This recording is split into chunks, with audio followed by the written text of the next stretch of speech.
ప్రభునందు ప్రియ దైవజనాంగమా, దేవుని యొక్క వాక్యాన్ని మరొకసారి ధ్యానం చేసుకుందాము. దయచేసి తలలు వంచండి, కన్నులు మూసుకోండి, ప్రార్థన చేసుకుందాం. పరిశుద్ధుడైన తండ్రి, ప్రేమ కలిగిన ప్రభువా, మీ ఘనమైన పాదాలకు వేలాది వందనాలు, స్తోత్రాలు, స్తుతులు చెల్లిస్తూ ఉన్నాం. అయా, నీ మహా ఉచితమైన కృప చొప్పున మమ్మల్ని ఎంతగానో ప్రేమించి ప్రభువా, మీరు ఇచ్చినటువంటి ఈ యొక్క సమయాన్ని బట్టి స్తోత్రాలు చెల్లిస్తూ ఉన్నాం. యేసయ్యా, నీ లేఖనాలను మేము ధ్యానం చేసుకుని చూడగా మీరే మాతో మాట్లాడి మీరే సహాయం చేయండి. దుష్టుడిని దూరపరచండి ప్రభువా. నన్ను మీ సిలువ చాటును మరుగుపరుచుకొని కొద్ది మాటలు దయచేయమని, వినివారికి మేలుకరంగా, దేవునికరంగా, ఆశీర్వాదకరంగా నాయన ఉన్నట్లుగా సహాయం చేయమని, మహిమా ఘనత ప్రభావములు మీకే ఆరోపించుకుని ఎలోహిం టీవీ పరిచర్ని కూడా దీవించండి. ఇదిగో షీలోహి ఎవాంజలికల్ ఫెలోషిప్ను ఆశీర్వదించండి. పరిశుద్ధాత్మ దేవుడా, నీకు వందనాలు చెల్లిస్తూ ఉన్నాను. మహాగణుడా, మహోన్నతుడా, ఆది సంభూతుడా, ఆశ్చర్యకరుడా, మీరే మా పక్షంగా నిలబడి కృప చూపించమని యేసు నామములో అడుగుచున్నాము తండ్రి, ఆమేన్. చూడండి ప్రియులారా, దేవుని యొక్క వాక్యంలో నుండి సమూయేలు మొదటి గ్రంథము 15వ అధ్యాయము 3వ వచనం. కాబట్టి నీవు పోయి కనికరింపక అమాలేకులను హతము చేయుచు, పురుషులనేమి, స్త్రీలనేమి, బాలురనేమి, పసిపిల్లలనేమి, ఎద్దులనేమి, గొర్రెలనేమి, ఒంటెలనేమి, గార్ధబాములనేమి అన్నిటినీ హతము చేసి వారికి కలిగినందంతయు బొత్తిగా పాడు చేసి అమాలేకులను నిర్మూలము చేయమని చెప్పాను. చూసారా ప్రియులరా, ఎందుకు దేవుడు అమాలేకుల మీద అంత వ్యతిరేకత, కోపం ఎందుకు వాళ్ళ మీద వచ్చింది? ఏదో చేశారు అమాలేకీలు, ఇశ్రాయేలీలకి ఏదో కీడు చేశారు. గమనించండి ప్రభునందు ప్రియ దేవుని పిల్లరా, మానవులమైనటువంటి మన జీవితాల్లో మనము ఎవరికి అన్యాయము చేయకూడదు, కీడు చేయకూడదు, కీడుకు ప్రతి కీడు చేయకూడదు. గమనించండి, ఈ యొక్క అమాలేకీయులు ఇశ్రాయేలీలకి ఎంతో కీడు చేసినట్లుగా మనము చూస్తున్నాం. ఎంతో కీడు చేశారు. గమనించండి ప్రియులరా, ప్రభునందు ప్రియ దేవుని పిల్లరా, మానవులమైనటువంటి మన జీవితాల్లో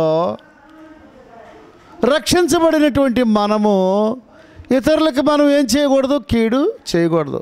సాధ్యమైనంత వరకు మేలే చేయాలి, కానీ కీడు చేయకూడదు. ఈ అమాలేకీయులు ఏం చేశారు? ఐగుప్తు నుండి ఇశ్రాయేలీలు వారు వస్తూ ఉన్నప్పుడు ఈ అమాలేకీయులు అడ్డం తిరిగి ఇశ్రాయేలీల మీద మడిమెత్తారు. అమాలేకీయుల రాజు ఇశ్రాయేలీల్ని అడ్డుకున్నట్టుగా మనము చూస్తున్నాం. ప్రభునందు ప్రియ దేవుని బిడ్డలారా, నరుడు ఏమి విత్తునో ఆ పంటనే కోస్తాడు. నువ్వు చేసిన పని నీ చివరాఖరికి నీ నెత్తి మీదకి వచ్చింది. అంతే. ఆ చేసే పని జాగ్రత్తగా మనము ఆలోచించి ఇది దేవుని చిత్తమా కాదా అని మనము ఉండాలి. అయితే ఎప్పుడో చేసినటువంటి ఆ పనిని దేవుడు జ్ఞాపం చేసుకొని అమాలేకీల్ని ఉంచకూడదని దేవుడు ఏం చేస్తున్నాడు? నిర్మూలన చేయి. పురుషులనేమి, స్త్రీలనేమి, బాలులనేమి, పసిపిల్లలనేమి, ఎద్దులనేమి, ఏమండి, గొర్రెలనేమి, ఒంటెలనేమి. ప్రభునందు ప్రియ దేవుని పిల్లారా, దేవుడు నిర్మూలన చేయమంటే ఈయనేం చేశాడు? ప్రియులరా, కొంత స్వార్థంతో సౌలు ఏం చేశాడు? అతడు ఏం చేశాడో చూద్దాం. 8వ వచనం, సమూయేలు మొదటి గ్రంథం 15వ అధ్యాయము 8వ వచనం. అమాలేకీయుల రాజైన ఆగగును ప్రాణముతోని పట్టుకుని జనులందరినీ కత్తి చేత నిర్మూలన చేసెను. సౌలును జనులను కూడి ఆగాగును గొర్రెలలోను ఎడ్లలోను క్రొవ్విన గొర్రె పిల్లలు మొదలైన వాటిలోను మంచి వాటిని నిర్మూలము చేయక కడగా నుంచి పనికిరాని నీచపులన్నిటినీ నిర్మూలము చేసెను. చూసారా ప్రియులరా, నీచ పశువులన్నిటినీ నిర్మూలము చేశాను. చూడు, మంచి వాటినేమో ఏం చేశాడంట? నిర్మూలన చేయలేదంట. మంచి వాటిని, క్రొవ్విన వాటిని, మొదలైన వాటిని ఏమండి నిర్మూలము చేయక. చాలామంది దేవుని నమ్ముకుంటారు కానీ వడ్డీ వ్యాపారం మానరు, అన్యాచారాలు మానరు, ఏమండి మరి స్వార్థాన్ని విడిచిపెట్టరు, లోకాన్ని విడిచిపెట్టరు, రాజకీయాలను విడిచిపెట్టరు, ఇంకా మరి దొంగ వ్యాపారాలు, మోసకరమైన జీవితాలు విడిచిపెట్టరు. బాప్తీసం తీసుకుంటానంటారు, బల్లారాధన అంటారు, ఏమండి అన్ని మామూలే. కనుక వారికి నచ్చినటువంటి వాటిని విడిచిపెట్టరు. మంచి వాటిని కూడా అన్నిటినీ దేవుడు ఏం చేయమన్నాడు? నిర్మూలము చేయండి. నీలో ఉన్న లోక సంబంధమైన వాటిని అన్నిటినీ నువ్వేం చేయాలి? నిర్మూలము చేయాలి, పాతి పెట్టాలి. నీకు ఇష్టమైన వాటిని, నీకు నచ్చినవి అన్నిటినీ దేవుని చిత్తానికి వ్యతిరేకంగా ఉన్న వాటన్నిటినీ, ఏవేవి లాభకరమైనవో వాటన్నిటిని ఏం చేశాడు పౌలు గారు? పెంటతో సమానంగా ఎంచుకున్నాడు, నష్టపరుచుకున్నాడు. ఏవేవి లాభకరమైనవో మోషే ఏం చేశాడు? వాటన్నిటినీ విడిచిపెట్టి దేవుని ప్రజలతో శ్రమ అనుభవించటమే మేలని ఎంచి సేవలోకి నడిచినట్లుగా మనం చూస్తున్నాం. సహోదరుడా, సహోదరి, ప్రభునందు ప్రియ దేవుని బిడ్డలారా, మానవులమైనటువంటి మన జీవితాలలో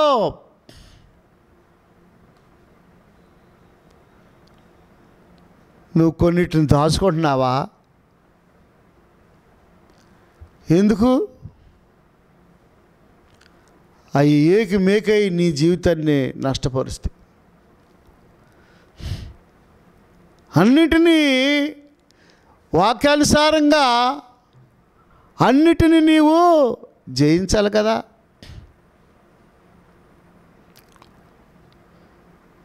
ఈ సౌలు మంచి వాటన్నిటినీ, క్రొవ్విన వాటిని, గొర్రెలను, ఆగాగుని రాజును కూడా ప్రాణంతోనే అతడు తీసుకొచ్చి ఒక పక్కన పెట్టినట్టుగా మనం చూస్తున్నాం. దేవుడేమన్నాడు? పూర్తిగా పిల్లల్లేమి, గాడిదలేమి, ఒంటిలేమి, గొర్రెలేమి, మేకలనేమి, అసలు పురుషులనేమి, స్త్రీలనేమి, బాలురనేమి, అంతేనండి. దేవుడి చిత్తం అది. ఏంటండి దేవుడు ఇట్లాగా చెప్పటం? ఎవడు అయ్యా మనము దేవునికి వ్యతిరేకంగా మాట్లాడటానికి మనం ఎవరివి? పుట్టించేవాడు ఆయనే, చంపేదా కూడా ఆయనే. ఆయనకు అన్ని అధికారాలు ఉన్నాయి. ఆయన్ని క్వశ్చన్ చేసే ఆయన్ని క్వశ్చన్ చేసే ఆ విధానం మనకు లేదు. గమనించండి ప్రభునందు ప్రియ దేవుని పిల్లారా. ఇంకేం చేశాడు చూడండి. అప్పుడు ఏం జరిగింది? దేవుని కోపం వచ్చి మరి దేవుడి మాట వినకపోతే దేవుని కోపం రాదా సోదరుడా? దేవుడు చెప్పింది ఒకటైతే నువ్వు చేసేది ఇంకొకటైతే దేవుని కోపం రాదా నీ పట్ల? ఓ యవనస్తుడా, త్రాగుతావు, పేకాట ఆడతావు, అక్రమ సంబంధంలో ఉంటావు, దేవుని వాక్యానికి లోబడవు, దేవుని చిత్తం చేయవు, ప్రార్థనకు రావు, దేవుని కోపం రాదా? సహోదరుడా, సహోదరి, జాగ్రత్త.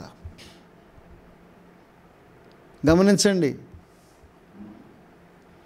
జబ్బులు వస్తాయి దేవుని మాట వినకపోతే,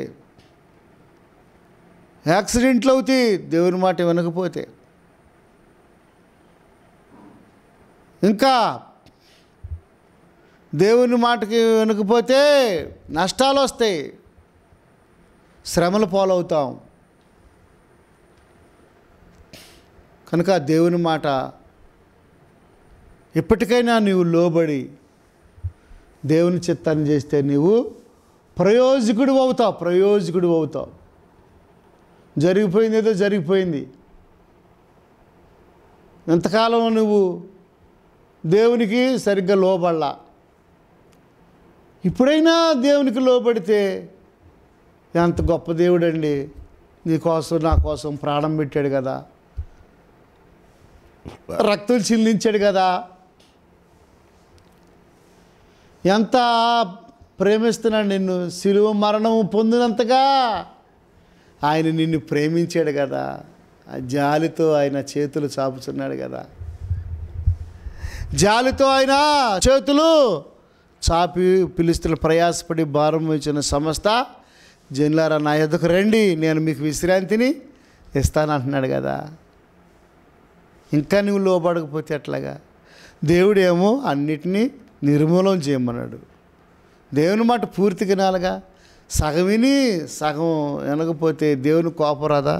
అప్పుడు దేవునికి కోపం వచ్చింది. 10వ వచనం, సమూయేలు మొదటి గ్రంథము 15వ అధ్యాయము 10వ వచనం. అప్పుడు యెహోవా వాక్కు సమూయేలునకు ప్రత్యక్షమై ఇలాగ సెలవిచ్చును, సౌలు నన్ను అనుసరింపక వెనుక తీసి నా ఆజ్ఞలను గైకొనకపోయాను గనుక అతనిని రాజుగా నిర్ణయించినందుకు నేను పశ్చాత్తాపడుచున్నాను. అరేయో, ఎందుకు నేను సౌలుని రాజుగా ఎన్నుకున్నాను?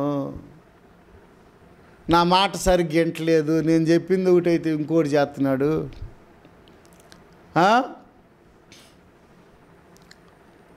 నేను చెప్పిన ఏ మాట సరిగ్గా వింటలేదు,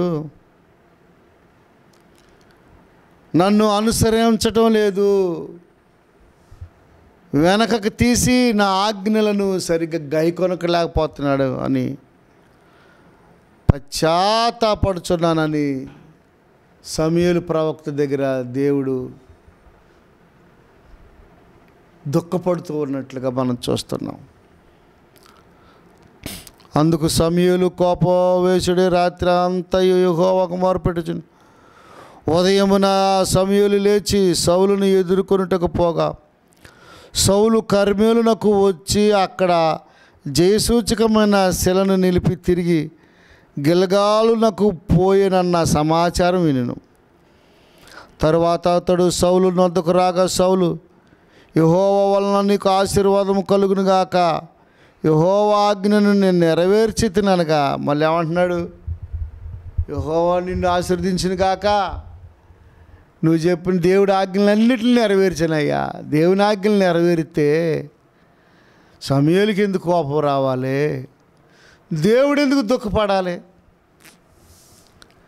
చూసారా ప్రియులరా, ఆయన ఆజ్ఞలు, ఆయన కట్టడాలు ఆయన ధర్మ విధులు, ఆయన ధర్మశాస్త్రాన్ని చక్కగా పాటిస్తున్నావు అనుకో,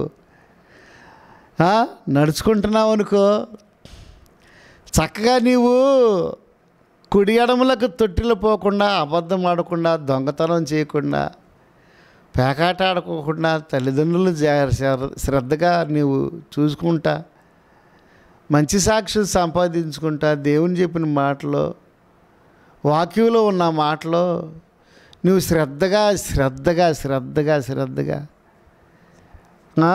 నువ్వు ప్రేమిస్తూ ఉంటే దేవుడి కోపం ఎందుకు వచ్చిందయ్యా? రోజు గుడికి వస్తున్నావు, దేవునికి నమ్మకంగా ఉంటున్నావు, సేవకులు నీ మీద ఎందుకు కోపడతారు? దేవుడికి ఎందుకు వచ్చింది నీ కోపం? గుడికి వస్తే అన్ని ఆజ్ఞలను పాటిస్తే నీకు కోపం వచ్చిందా? నువ్వు సరిగ్గా గుడికి రావు, దేవుని మాట సరిగ్గాను కనుక దేవునికి కోపం వస్తుంది. ప్రార్థన చేయవు కనుక దేవునికి కోపం వచ్చింది. గమనించండి సహోదరుడా, సహోదరి, దేవుని చిత్తాన్ని చేస్తే దేవుడు నిన్ను మెచ్చుకుంటాడు కదా అంటున్నాడు. ఇక్కడ 14 వచ్చును, సమూయేలు మొదటి గ్రంథము 15వ అధ్యాయం 14 వచ్చును. ఆజ్ఞల్ని పాటించాను అంటున్నావు, మరి సమూయేలు అంటున్నాడు, అలాగైతే నాకు వినబడుచున్న గొర్రెల అరుపులను, ఎడ్ల రంకెలను ఎక్కడవి? గొర్రెలు అరుస్తున్నాయి, ఎడ్లు రంకెలు ఎత్తనాయి. మారేను అంటున్నావు, ఆ రంకెలేంటి? ఆ భర్త మీద ఆ రంకెలేంటి? పిల్లల మీద ఆ రంకెలేంటి? ఆ తేడా మాట ఏంటి? మారేను అంటున్నావు. ఆ డబ్బులు అడగటం ఏంటి? చెప్పరంటండి. విశ్వాసం మీద ఆధారపడాలి కదా. విశ్వాసం మీద ఆధారపడి లేకపోతే మెదలకుండా కూర్చోవాలి కదా. ఆ డబ్బులు అడగటం ఏంటి? ఆ కేకలేంటి? ఆ రంకెలేంటి? ఆ అన్యాచారాలేంటి? ఏంటండి? ఆ ఆకేంటి? ఆ ఒక్కలేంటి? సహోదరుడా, సహోదరి, గమనించండి. ఆ పసుపులేంటి? సహోదరుడా, సహోదరి, నువ్వు పూర్తిగా మారుమనసు పొందల. ఏదో పై భక్తి చేస్తే అంత నష్టపోతావు తెలుసా? సహోదరుడా, ఏంటి ఆ రంకెలు, ఆ గొర్రెల అరుపులు ఏంటి? అప్పుడు ఏమంటున్నాడు?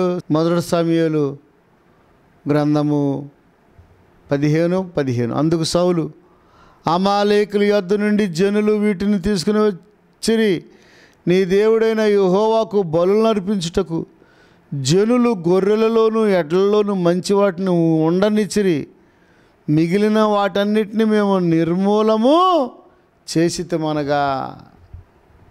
చూసారా ప్రభునందు ప్రియ దేవుని పిల్లరా? ఏంటయ్యా నువ్వు చెప్పేది? వాటిని పనికిమాలిన వాటికి దేవునికి అర్పిస్తావా? మారు మనసు లేని వాళ్ళ కానుకలు, మారు మనసు లేని వాళ్ళు విధానము, వాళ్ళ నీకు సపోర్ట్ చేసేది?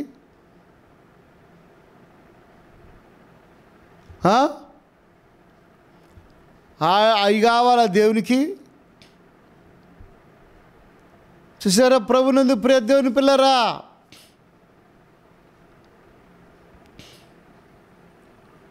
గమనించండి. దేవుడు నిర్మూలన చేయమంటే పూర్తిగా నువ్వు చేయకపోగా, మాట సరిగ్గా వినకపోగా, అయ్యా ఈ దేవునికి కావాలి కదా బలులు అర్పించడానికి, కవర్ చేసుకోవటం. దేవుని మాట పూర్తిగా వినకుండా అదొక తప్పు, మళ్ళీ కవర్ చేసుకోవటం ఇంకొక తప్పు. ఎంతకాలం కవర్ చేస్తావు తమ్ముడా? ఎంతకాలం కవర్ చేస్తావు? ఆ పెళ్ళిళ్ళు, ఆ ఆర్భాటాలు ఏంటి? ఆ బంగారము, ఆ యొక్క గమనించండి, ఆ ఆర్భాటాలు, ఆ వ్యర్థమైనటువంటి ఆచారాలు ఏంటి? గమనించండి.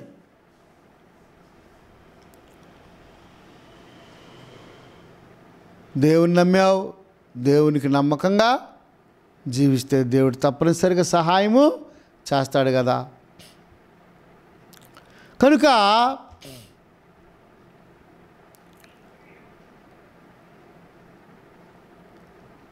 కవర్ చేసుకుంటున్నాడు సౌలు.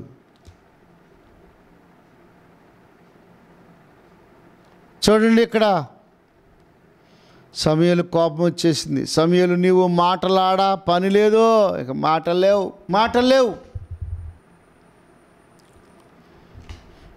నువ్వు అన్ఫిట్. యెహోవా రాత్రి నాతో సెలవిచ్చిన మాట నీకు తెలియజేతును, వినుమని సౌలుతో అనగా సౌలు చెప్పమని. అందుకు సమూయేలు, నీ నీ నీ దృష్టికి నీవు అల్పుడుగాను ఉన్నప్పుడు ఇశ్రాయేలీల గోత్రములకు శిరస్సువైతివి. యెహోవా నిన్ను ఇశ్రాయేలీల మీద రాజుగా అభిషేకించును.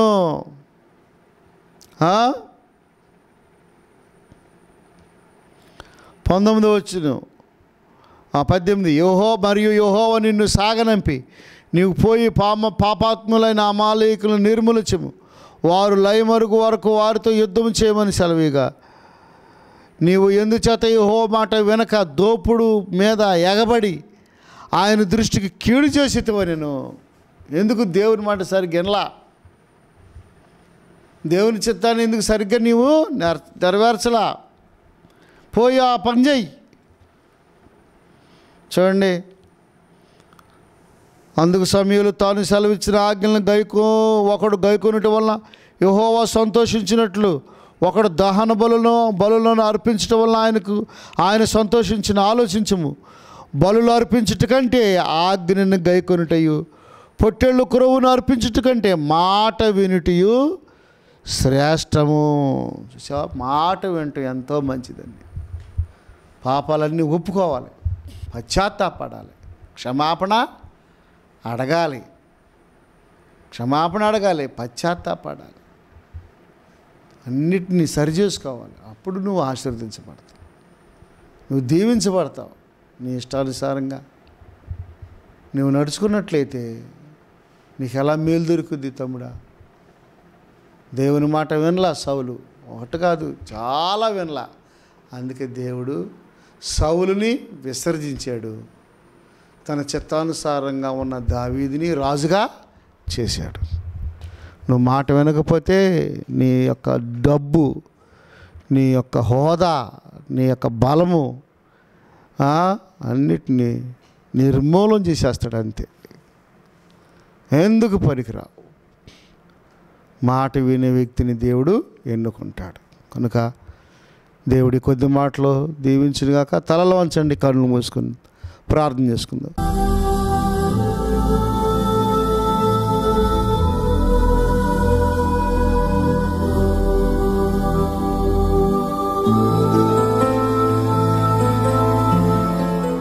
పరిశుద్ధుడైన తండ్రి, ప్రేమ కలిగిన ప్రభా, నీ పాదాలకు వందనాలు చెల్లిస్తూ ఉన్నాము తండ్రి.